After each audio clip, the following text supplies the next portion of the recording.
ରାମକୁ କିଏ ଦେବ? ଦଶରଥ।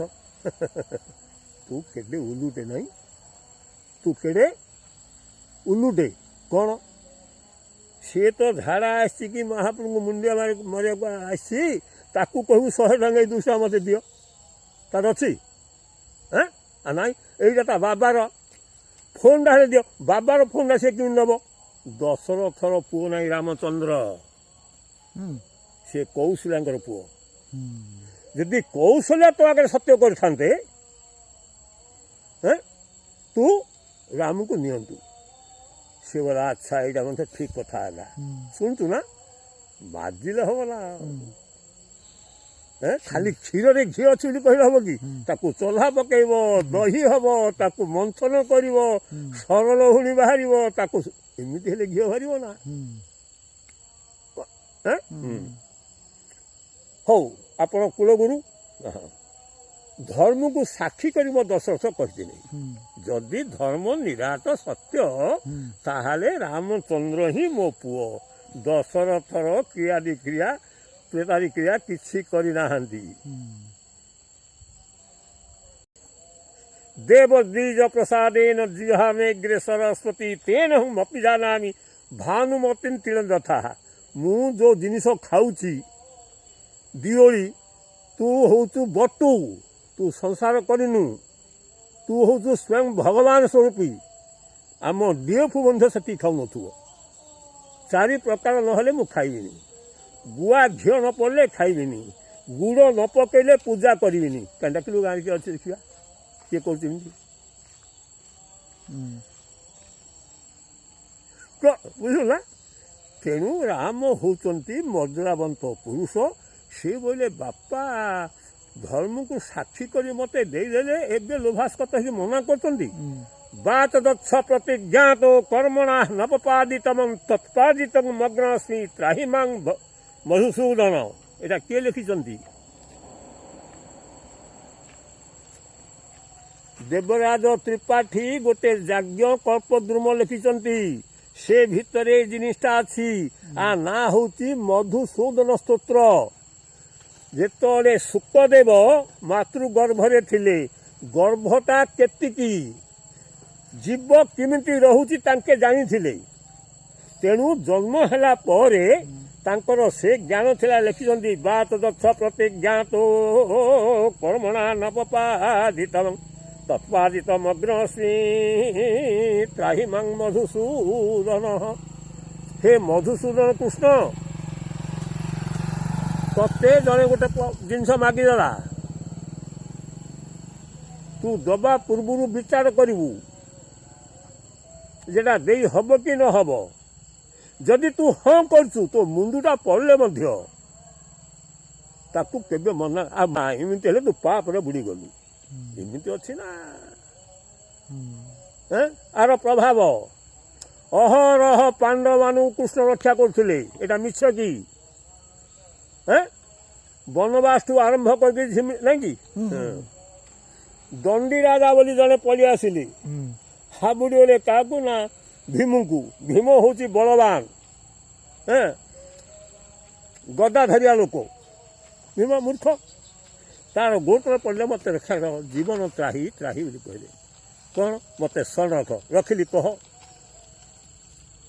କୃଷ୍ଣ ସହିତ ବିରୋଧ। ରଖିଲି କହ, ରଖିଲି ବି ସେ କହିଛନ୍ତି ନା କୃଷ୍ଣ ମୋତେ ନି ମାରିବେ, ତୁ ମୋ କଥା। କୃଷ୍ଣ ଖବର ପଠେଇଲେ ଯୁଧିଷ୍ଠିର ପାଖକୁ, ବୋଇଲେ ମୁଁ ଯେଉଁ ଉପକାର କରିଥିଲି ଆର ପ୍ରତିଫଳ ମୋତେ କଲ। ମୋ ଶତ୍ରୁକୁ ମୁଁ ପ୍ରତ୍ୟାଗ କରିଛି, ଭୀମର ଶରଣ ରଖିଛି, ସମସ୍ତଙ୍କୁ ମାରିଦେବି। ଅର୍ଜୁନ, ଯୁଧିଷ୍ଠିର, କୁନ୍ତି, ନକୁଳ ସହର ଅଗ୍ରା ସମସ୍ତେ ଆସି ଭୀମକୁ କହିଲେ ଚୁପ୍ ବୋଲି ସେ କହିଲା। ଚୁପ୍, ମୋତେ ତୁମେ ସାହାଯ୍ୟ କରିନ। ମୋତେ କୃଷ୍ଣ ମାରନ୍ତୁ ବା ମୁଁ କୃଷ୍ଣଙ୍କୁ ମାରେ, କିନ୍ତୁ ମୁଁ ଜିଇଁଥିଲା ପର୍ଯ୍ୟନ୍ତ ତାକୁ ଶରଣ ଛାଡ଼ିବିନି। ଏଇଟା ହେଉଛି ମନୁଷ୍ୟର। ବୁଝୁଲ ନା? ବାପା ଖଣ୍ଡାଟାରେ ସୂତାଟାରେ ଖଣ୍ଡାଟା ଓହଳିଛି। ଖାଲି ଗୋଲିଆ ଗୋଲିଆ କଥା ଆଖି ବୁଝି ବୁଝି କହିଲେ ହବ କି? ନା, ସତ ହିଁ ସତ, ଠିକ୍ ହିଁ ଠିକ୍। ଜାଣ ମୁଁ ତତେ କହିଲି, ଯଦି ଏ ସଂସାରରୁ ତ୍ରାହି ପାଇବାକୁ ଇଚ୍ଛା କରୁଛ, ତାହେଲେ ଠିକ କଥା କର। କ'ଣ ସଜ ଦେଖନ ତୁମକୁ ଲୋକେ ମାନୁଛନ୍ତି କିମ୍ବା ତୁମର ପ୍ରତ୍ୟାପତ ଅଛି ଡରୁଛନ୍ତି ବୋଲି ଯାହା ତାହା କହିଲେ ତୁମେ ହିଁ ଅଙ୍ଗେ ଅଙ୍ଗେ ଭୋଗ କରିବ, ବୋପା ରଖିବ। ଅଗ୍ନି ପୁରାଣ, ଅଗ୍ନି ପୁରାଣରେ ଜଣେ ଋଷିକ ବ୍ରାହ୍ମଣ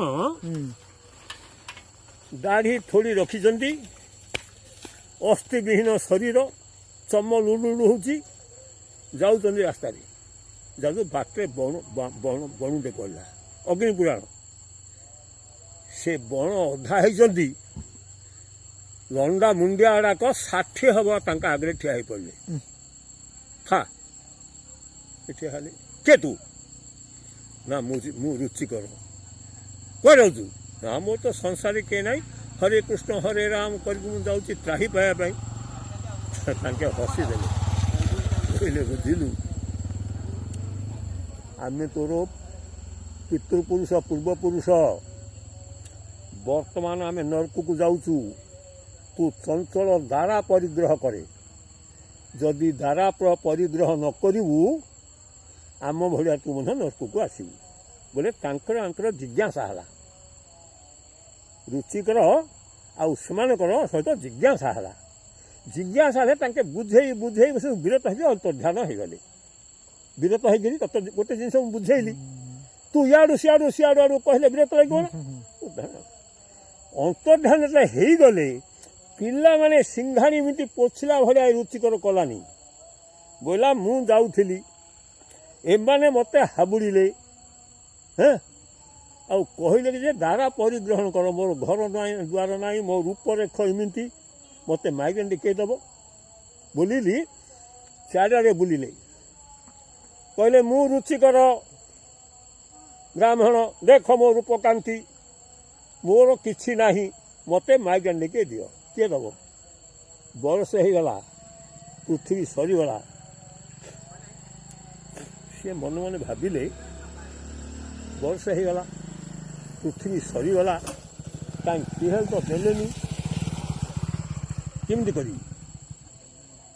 ଆଚ୍ଛା, ପ୍ରକୃତ ବାପା ହେଉଛନ୍ତି ପ୍ରଜାପତି ବ୍ରହ୍ମା, ସୃଷ୍ଟିକର୍ତ୍ତା ବ୍ରହ୍ମା ହେଉଛନ୍ତି ଆମ ବାପା। ସିଏ ଗୋଟେ ବର ଗଛ ମୂଳେ ବସିକିରି ଓମ୍ ବ୍ରହ୍ମଣେ ନମଃ ବୋଲି ତପସ୍ୟା କଲେ। ଓମ୍ ବ୍ରହ୍ମଣେ ନମଃ ଜପ କଲେ। ଠିକ ବର୍ଷେ ହେଇଛି, ବ୍ରହ୍ମା ଝାଇକିନା ବ୍ରହ୍ମପୁରରୁ ଖସି ପଡ଼ିଲେ। ରୁଚିକର ମୁଁ ବ୍ରହ୍ମା, ଉଠ। କ'ଣ ହେଲା? ନା ଆଜ୍ଞା, ମୁଁ ଏମିତି ଯାଉଥିଲି, 60 ହବ ଲଣ୍ଡା ମୁଣ୍ଡିଆ ହାବୁଡ଼ିଲେ, ମୋତେ କହିଲେ ଦାରା ପରିଗ୍ରହଣ କର, ମୋ ରୂପରେଖ ମୁଁ ପୃଥ୍ୱୀରାକ ବୁଲିଲି, ମୋତେ କିଏ ଦେଲେନି, ମୁଁ କ'ଣ କରିବି କହ? ନା ହଁ, ସେମାନେ ତୁମର ପିତୃପୁରୁଷ। ନା ହଁ, ତୁମେ ଦାରା ପରିଗ୍ରହଣ କରିବା ବି ସେ କହିଲେ। ନା ହଁ, ଠିକ ଭାବେ କ'ଣ ଠିକ ଭାବେ ସାଧୁକୁ କୋଉ ଜିନିଷ ଦରକାର, ସାଧ୍ୟ ଜିନିଷ ଆଣିବ, ନଦୀ କୂଳକୁ ଯିବ, ପିତୃମାନଙ୍କୁ ଆହ୍ୱାନ କରିବ, ସେମାନେ ଆସିକିରି ଖାଇବେ ସେ ଜିନିଷ, ତାଙ୍କେ ବର ଦେବେ। ତୁମକୁ ଶାଘନିଆ କନ୍ୟା ମିଳିବ। ଶାଘନିଆ କନ୍ୟା କ'ଣ ଦେଖିବୁ ଓଡ଼ିଆ ଡିକ୍ସନାରୀ? ଶାଘନିଆ କନ୍ୟା କାହାକୁ କୁହାଯାଏ? ବଜାଙ୍ଗୀପତି ପାଖରେ ଅଛି, ଏଇଟା ମନେ ରଖିଥା। ଶାଘନିଆ କନ୍ୟା ତୁମକୁ ମିଳିବ ନା? ହଁ, ମାତ୍ର ମନେ ରଖ, ମୁଁ ବିଧି ବୋଲେ କ'ଣ? ବ୍ରହ୍ମା।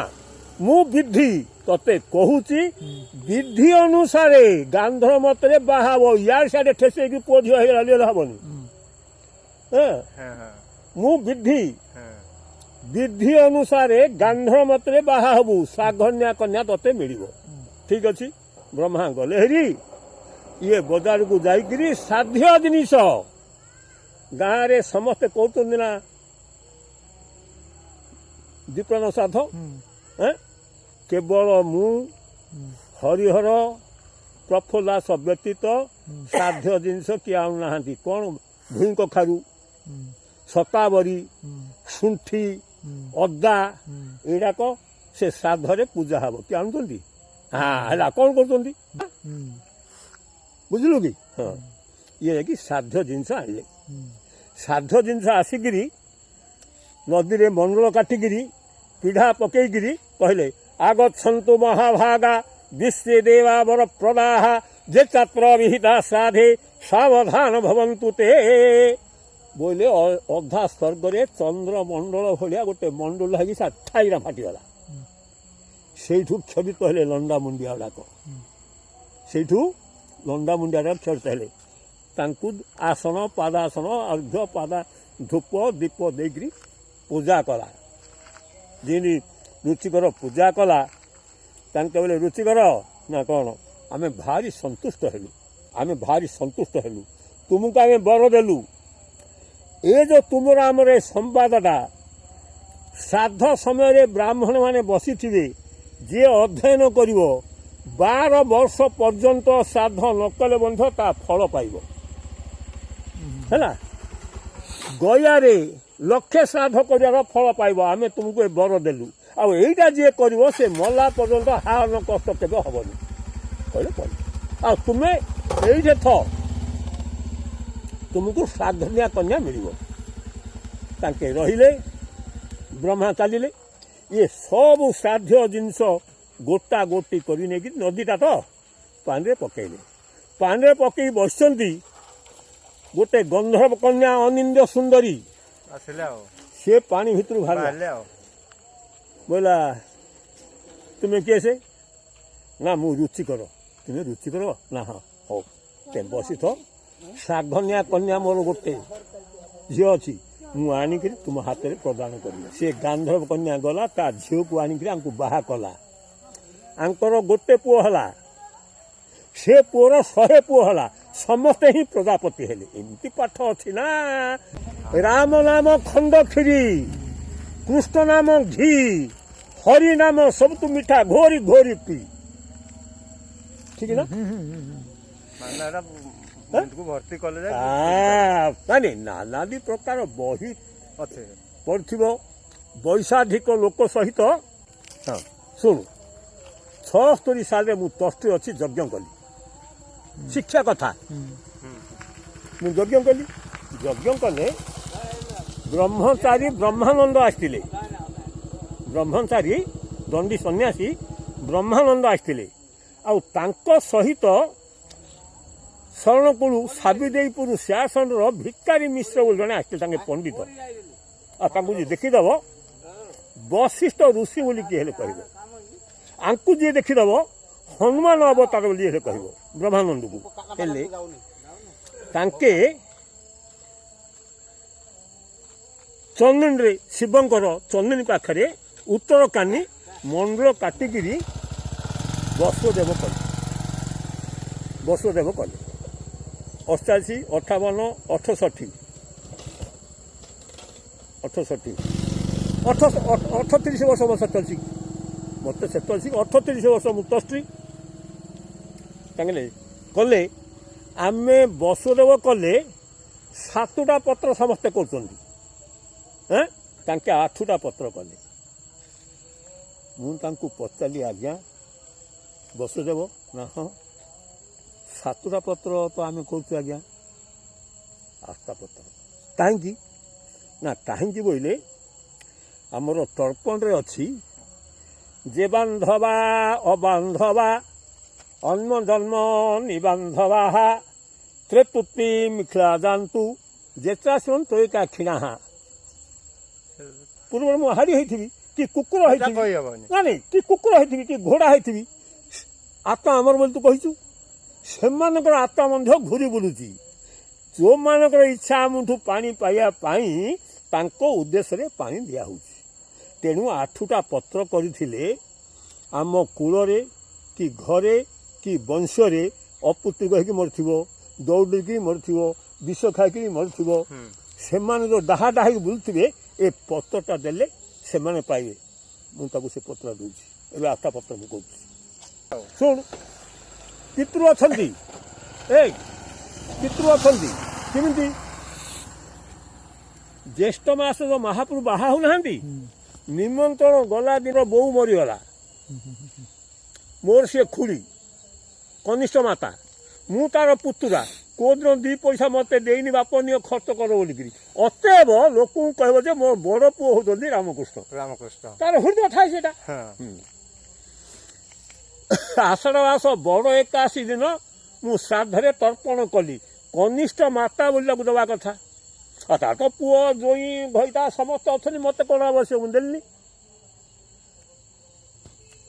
ଭାଦ୍ରବ ପୂର୍ଣ୍ଣମୀ ବାସି ପହିଲି ତର୍ପଣ, ସେଦିନ ଯେତେ ପାଣି ଦେଲିନି ଆଉ ସମ୍ଭାଳି ପାରିଲାନି। ମୁଁ 2 ମହଲା ଉପରେ ଶୋଇଥିଲି, ସପନ ଦେଖୁଛି। ସେଇ ଉପରେ ବସିକିରି ମୁଁ ହିସାବ କରୁଛି କେତେ ମୂଲିଆ, କେତେ ରୁଆ ହେଲା, କେତେ ଧାନ ନେବେ ବୋଲିକିରି। ସିଏ ମଲା ଆସି ଯେଉଁ ଖଦି ପିନ୍ଧିଥିଲା, ମୁହଁଟା ଯେମିତି ସେ ଥିଲା, ଏମିତି ଧାଇଁ ଧାଇଁ ପଳେଇ ଆସି ଚିତ୍ତେ ହେଇ ଶୋଇ ପଡ଼ିଲା। ବୋଲା ବାପା ମୋତେ ପାଣି ଟିକେ ଦେବନି, କ'ଣ ମୋତେ ପାଣି ଟିକେ ଦେବନି? ମୁଁ ତାକୁ କନିଷ୍ଠ ମାତା ବୋଲିକି ପାଣି ଦେଉଛି। ଗଲା ଆଉ ବୋପା ମରିଗଲା। ତାଙ୍କର ତ ସ୍ୱଚ୍ଛ ଏ ନାହିଁ, ତାଙ୍କ ଅବସ୍ଥା ତାଙ୍କେ ଭୋଗିବନି। ମୁଁ ତୁନି ପଠେ 2 ବର୍ଷ ହବ ମୁଁ କୁହରେ ଗାଧୋଉଛି, ତାଙ୍କେ ଇଆଡ଼ୁ ଗଲେ। ସପନ ମୁଁ କୁହରେ ଗାଧୋଉଛି, ସପନ ଆଉ ହଁ ଇଆଡ଼ୁ ଗଲେ, ଯାଇକି ଦକ୍ଷିଣ ଦ୍ୱାର ଗଲେ। ବୋଲି କକେଇ ଏଇଟା କ'ଣ ହେ ନା ଓଷ ଗୁଡ଼ାକ ଲଗେଇଛି ରେ ବୋଲିକିରି ଏମିତି ଲଣିଲେ। ସେ ପରିବା ମୁଁ ଦେଖିଲି ନିମପତ୍ର ଗୁଡ଼ାକ। ଇଆଡ଼େ ଚାହିଁଲା ଆସିକି ପତିହରାଟା ଏଡ଼େଟା ଆମ୍ବ ଗୁଡ଼ାକ ପାଚିକିରି ଝୁଲୁଛି। ମୋତେ ବୋଲେ ହଇରେ ପିଲାଟାକୁ କହିକିଟା ତୋଳଉନୁ, ଶୁଣୁଛୁ ନା? ମୁଁ କହିଲି କକେଇ ସେମାନେ ତା କଥା ଶୁଣିବା ଲୋକ କି? ଚାପଡ଼ା ପକେଇକିରି ଏଇଟା ସବୁ ତୋଳା, ଏମିତି ଗାଳି କରିକିରି। କକେଇ କେଉଁଠି ଅଛ? ନା ଏଇଠି ଏ ଯେଉଁ ମହାପୁର ତା ଝିଅର ଘାଇ ପଡ଼େନି, ସେ ଫେରରେ ମୁଁ ଅଛି। ନିଦ ଆମର ଭାଜିଗଲା। ସକାଳୁ ଉଠିଲି, କ'ଣ କରିବି? ତାଙ୍କର ତ ହୃଦୟ ସ୍ୱଚ୍ଛ ନାହିଁ। ମୁଁ ଯଦି କରିଦେବି ବୋଲେ ନାନାଦି କଥା ଗୋଟେ କହିବେ, କାହାକୁ କହିବି? ମୋ ମୁଣ୍ଡକୁ ଆଟକା ହେଲା। ତାକୁ ଡାକିଲି ନା କ'ଣ ମୁଁ କରିଦିଅନ୍ତି, କିନ୍ତୁ ମୁଁ କରିକିରି କେଣେ କିଳାଣି, ତେଣୁ ଖାଲି ଖରାପ ଭାବିବ। ତେଣୁ ଗୋଟେ କାମ କରିବ, କ'ଣ? ମନ୍ଦିରରେ ରନ୍ଧେଇବ ଡାଲି, ଆମ୍ବିଳ, ତରକାରୀ, କ୍ଷୀରି, କାକରା, ଏତିକି କରିବ। 3 ଜଣ ବ୍ରାହ୍ମଣ, 1 ଉଦ୍ୟମ ମହାପାତ୍ର, 2 ମାଗତା ଦାସ, 3 ମାଗତା ମିଶ୍ର, ଏ 3 ଜଣ ବ୍ରାହ୍ମଣଙ୍କୁ ଡାକିବ। ବ୍ରାହ୍ମଣଙ୍କୁ ଦବା ଆଗରୁ 2ଟା ଖଲିରେ ଆଖି ଦୃଷ୍ଟିଆ ଭାତ, ଡାଲି, ତରକାରୀ, ଖଟା, କ୍ଷୀରି, ଯୋଡ଼େ ପିଠା ଦବ ଆଉ ସେ ଦେଖିକି 2 ବାଟି ଅଲଗା ଦବ ଆଉ ସେଇଠି ନେଇକି ଥୋଇଦେବ। କଲେ ଏଇଟା ମିଛ ଅଛି? ନାଇଁ ସତ। ଏବେ 15 ଦିନ ତଳେ ମୁଁ ଶୋଇଛି, ବୋଲେ ନମସ୍କାର ସମ୍ବନ୍ଧୀ। ମୁଁ କହିଲି ହଏ ସମ୍ବନ୍ଧୀ, ତେବେ ପରା ମରିଯାଇଥିଲ ସପନରେ? ସପନ ଆଉ ନା ନାଇଁ ହେ, ମୋର ଗୋଟେ ପ୍ରଫେସର ଥିଲା ଚିହ୍ନା, ଭଲ ଲୋକ, ସିଏ ମୋତେ ଭଲ କରିଦେଲା। ନିଦ ଆମର ଭାଜିଗଲା। ସାଙ୍ଗେ ସାଙ୍ଗେ କରିବୁ, 2 ବାଟି ନେଇ ଥୋଇବୁ, ରନ୍ଧେଇକିରି 3 ଜଣ ବ୍ରାହ୍ମଣଙ୍କୁ ଡକେଇକିରି ଖୋଇକିରି କ'ଣ ହେଲେ ମଧ୍ୟ ଦେବୁ ତାଙ୍କୁ। ଦେବତା ଅଛି, ପିତୃ ଅଛି, ଧର୍ମ ଅଛି।